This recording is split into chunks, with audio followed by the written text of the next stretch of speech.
পবিত্র ঈদুল আজহা উপলক্ষে মিলাদ ও দোয়া মাহফিলের মধ্য দিয়ে উদ্বোধন হল সিদ্ধিরগঞ্জ বটতলা বালুর মাঠের কোরবানির গরু ছাগলের হাট। শনিবার ৩১শে মে বাদ আছর সিদ্ধিরগঞ্জ বাজার রোডস্থ ৫ নং ওয়ার্ড ওমরপুর বটতলা বালুর মাঠে কোরবানির হাটে এ মিলাদ ও দোয়া মাহফিল অনুষ্ঠিত হয়।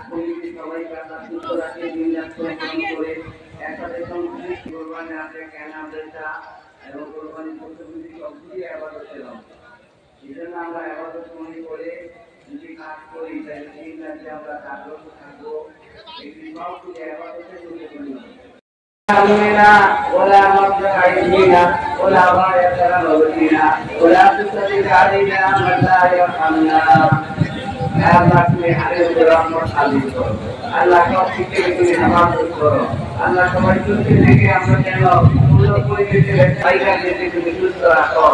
আল্লাহ সুন্দর একটা পরিবেশ যাতে এখানে সৃষ্টি হয় সেইভাবে সবাই পরিশ্রম করার তৌফিক দান করো। আল্লাহ আমাদের প্রত্যেক ওয়াক্ত নামাজ আদায় করার তৌফিক দান করো।